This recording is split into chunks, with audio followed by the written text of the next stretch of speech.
We are aware of the body in the sitting posture, and we let the mind rest on the body, just as the body rests on the cushion. And without losing this embodied presence of the mind, we will now proceed through the whole scheme of mindfulness of breathing.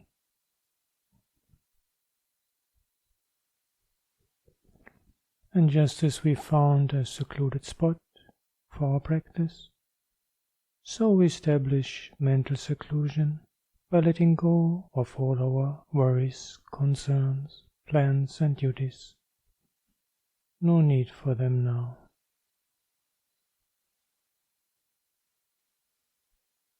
And just as we found a firm foundation for our practice in the sitting posture,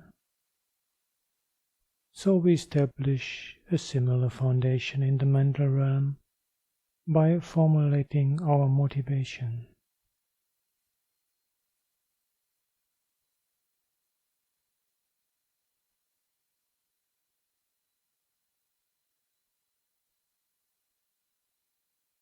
And having formulated our motivation, we pass our attention through the spine from bottom to top, relaxing, aligning.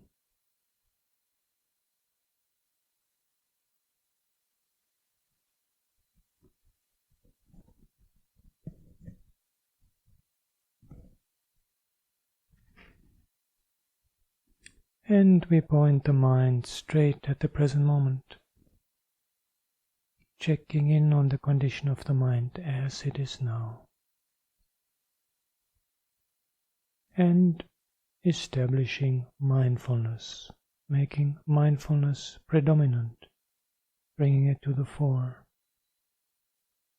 and again taking a moment just to be with that condition of the mind when mindfulness is predominant.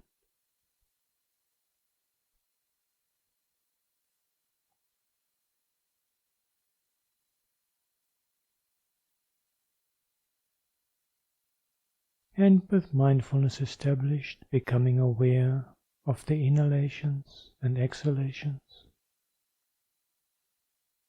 in the understanding that this establishing of mindfulness is establishing the first of the 7 factors of awakening.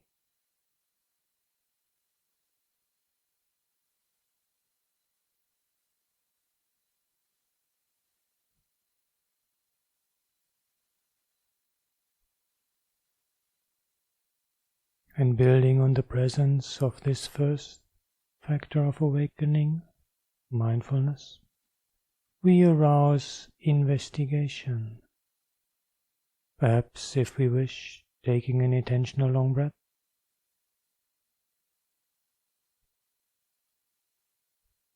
And investigating the length of the breath.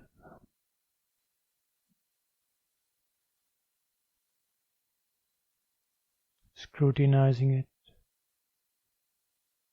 having an attitude of interest, even curiosity, wanting to know the length of the breath, as from having been long, it slowly, gradually becomes shorter and softer. Investigation. Second awakening factor.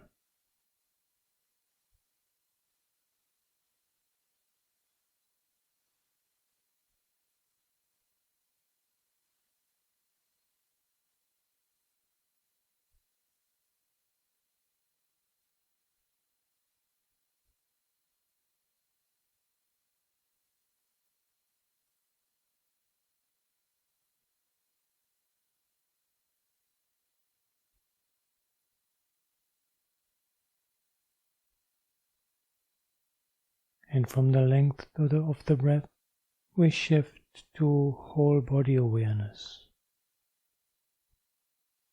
Whole body in the sitting posture comes to the forefront of our attention, and inhalation, exhalation recede into the background to be held in peripheral awareness. And the continuity of this peripheral awareness of inhalation, exhalation, that is our training, that is our effort, that is our energy, unwavering energy to sustain the continuity of practice by maintaining throughout in peripheral awareness that reference point, inhalation, exhalation. We use this to arouse the third awakening factor, energy.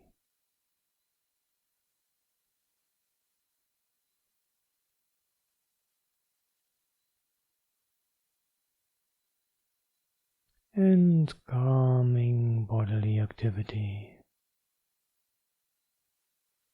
A deep sense of relaxation throughout the whole body.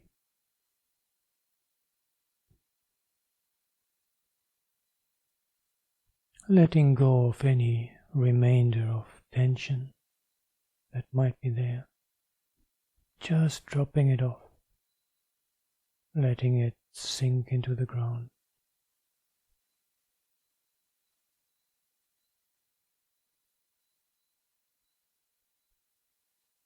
And out of that deep sense of bodily relaxation, joy arises. The joy of being in the present moment, of the practice we have been doing so far, including our foundation building in morality, of walking in the footsteps of the Buddha. All of these together can become our opportunity, occasion to cultivate joy as an awakening factor. The fourth awakening factor, joy.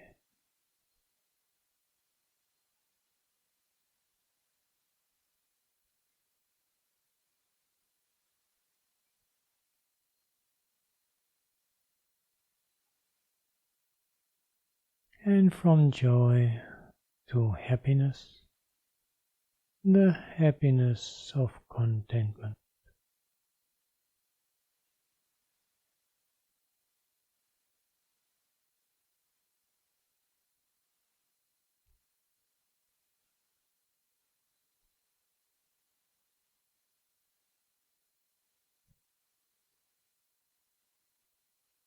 And shifting the subtle pleasant feeling of being in the present moment to join inhalation and exhalation in peripheral awareness, opening up the vista of our attention, of our field of attention, to mental activity. Experiencing mental activity without becoming active about it.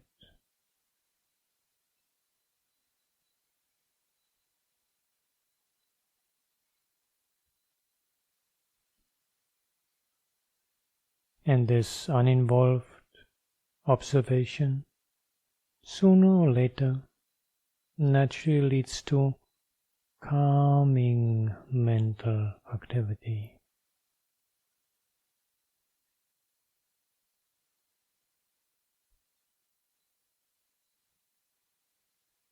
And with the experiencing of the calming of mental activity, which complements the earlier calming of bodily activity, tranquility as an awakening factor.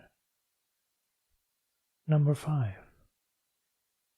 The fifth awakening factor can be cultivated.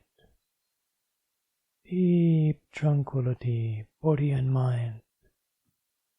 All tensions dropping off.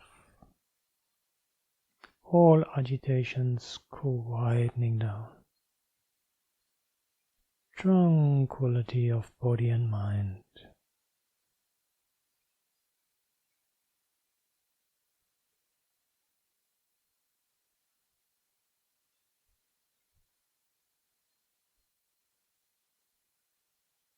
and with mental activity calmed, mind itself can be experienced, mind as such.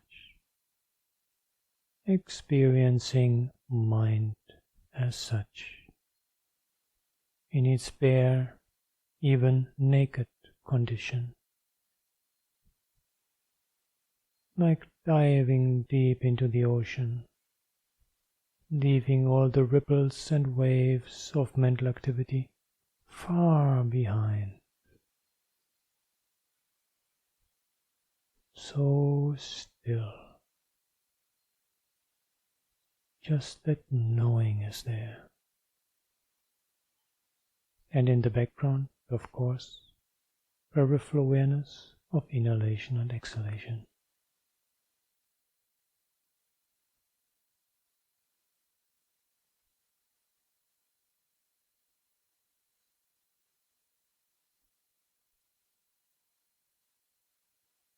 And gladdening the mind.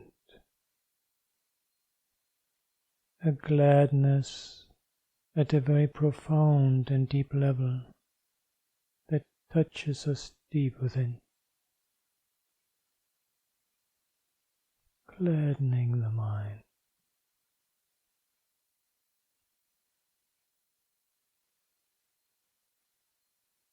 And out of such gladdening, mind naturally becomes composed, unified,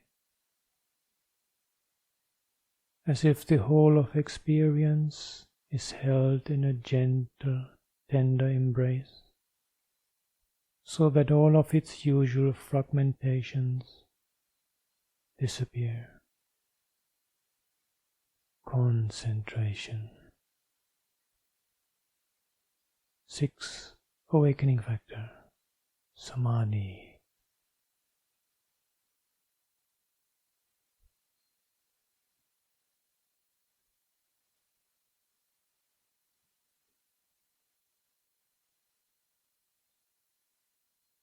And liberating the mind. In particular, liberating it from any I-making, my-making, any conceit, appropriation, so that it becomes superbly balanced, equipoised.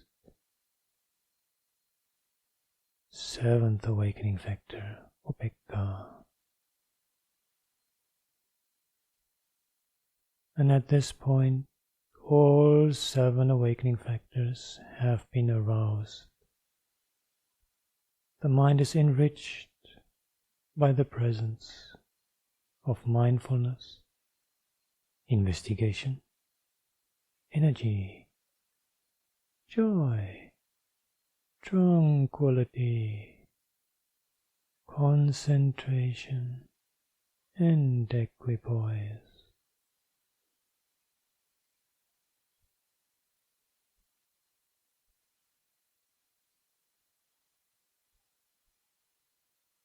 And with the continuity of these 7 jewels in the mind,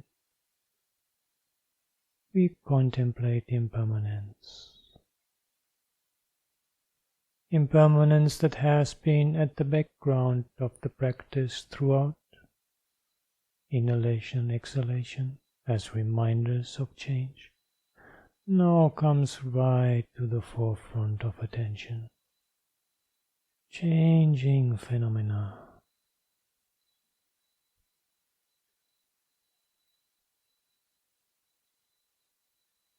And if we wish, we may bring in a little more detail by analyzing this very experience right now in terms of the 5 aggregates. The breath, the air moving in and out, is because of motion in the body. First aggregate of form, the body changing.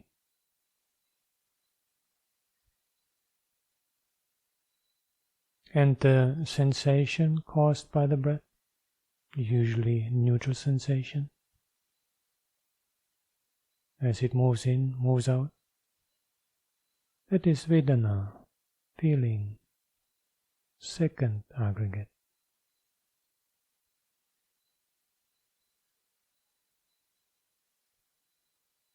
And that discerning, that knowing, oh, this is inhalation, oh, this is exhalation, that is perception, third aggregate.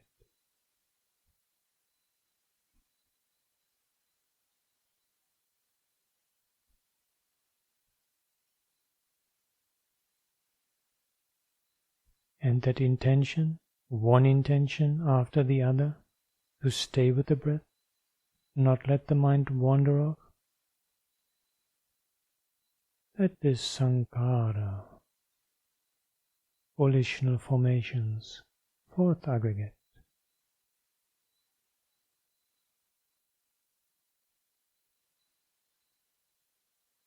And that knowing of all this, that is the process of consciousness, fifth aggregate.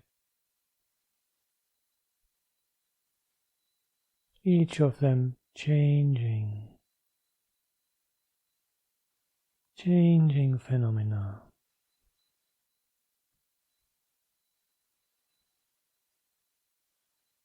We may at times stay with one aggregate for quite some time, then move on to the next, or else move through them quickly, and eventually we are able to see all of them together as facets of this experience of sitting here, meditating, mindfulness of breathing.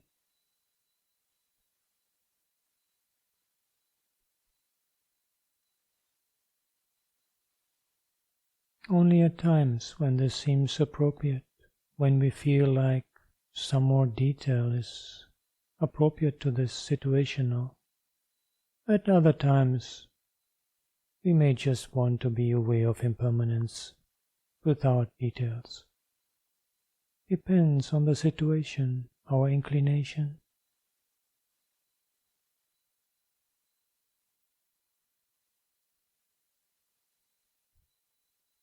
And another approach, if we wish, we can relate this step and the next three to aspects of the breath.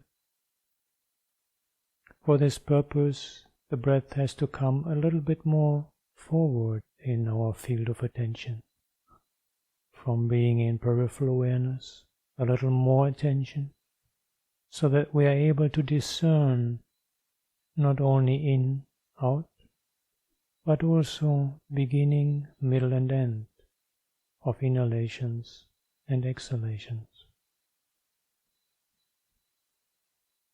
And if we decide to use this additional tool,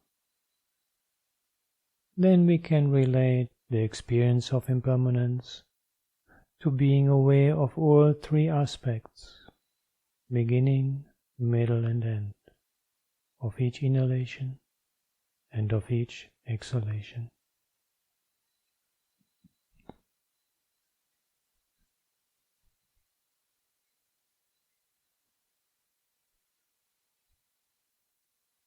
And moving on from impermanence to dispassion, allowing the flow of impermanence to wash away our passion, wash away our attachments, wash away our clingings, to transform our attitude.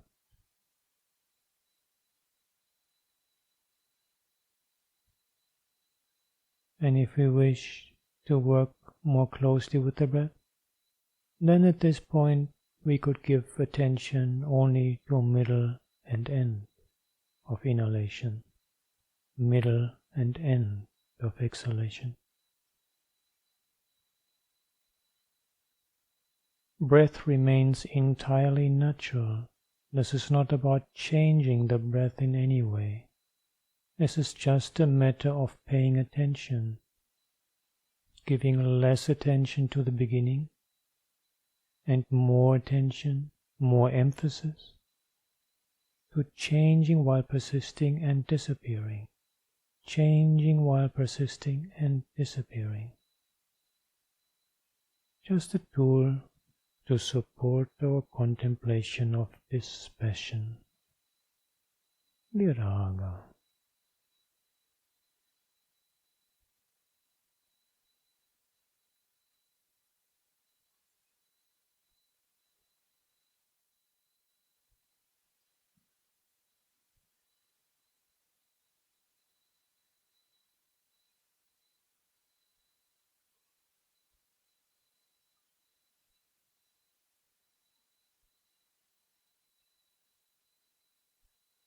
And with the growth of this passion, with the lessening of our attachment and clinging, it becomes easier to allow things to end, to see the ending of things, cessation. And if we like to continue relating this to the breath, then we could give all attention to the ending of inhalation, ending of exhalation, vanishing, disappearing, ceasing.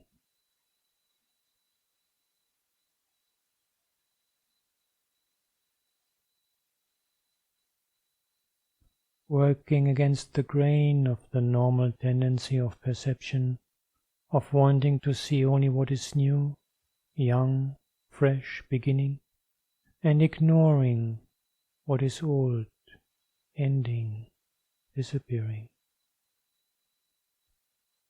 Working against that tendency, we now give all importance to the cutting edge of impermanence. The fact that things come to an end, that they cease, they vanish, they disappear.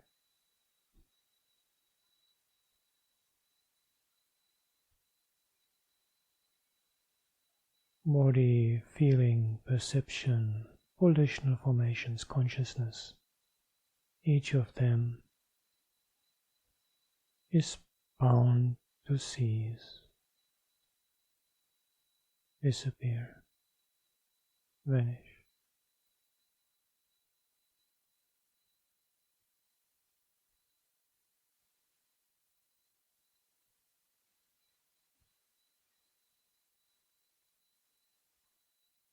And the more we learn to face and be at ease with cessation,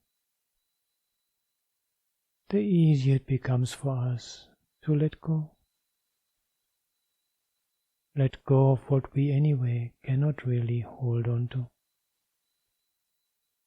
Letting go. What clinging to things that are anyway changing and disappearing? What passion? What attachment? Letting go.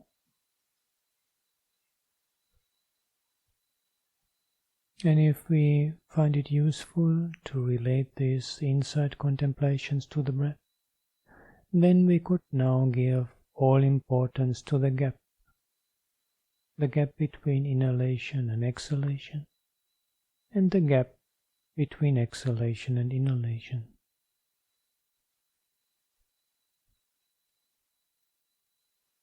Almost as if we were to let go into that gap.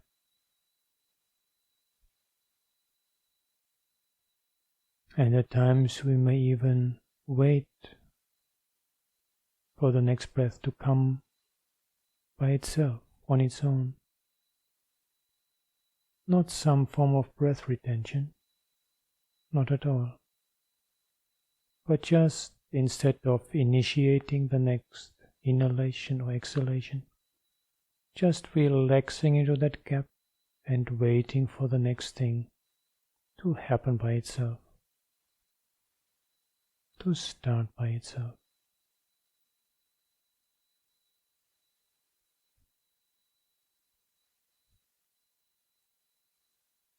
Letting go of our attachments, letting go of our clingings, letting go of our conceit I am, appropriation as mine,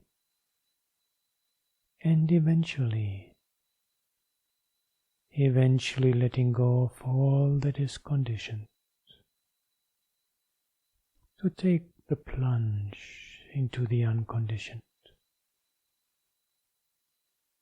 the supreme peace, the supreme happiness, the supreme freedom of Nibbana.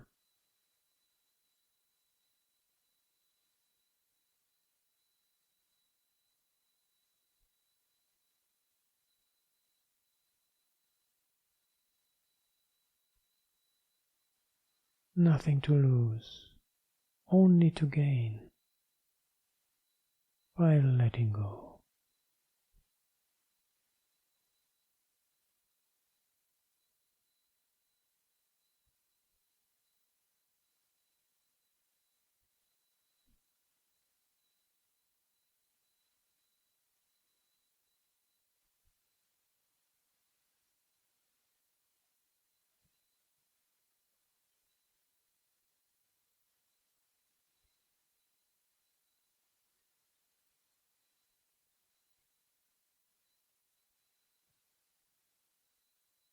And after some time of dwelling in letting go, we may feel like picking up one or the other tetrad to move through them.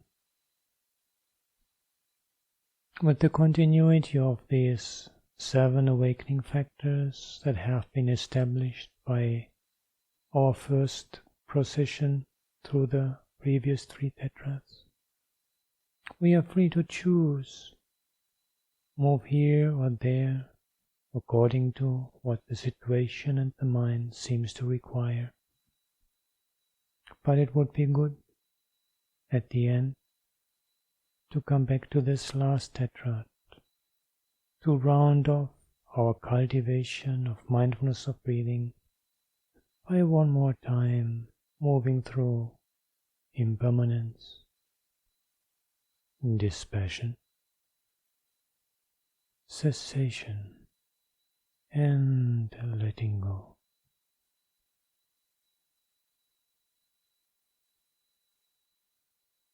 Keep practicing like this.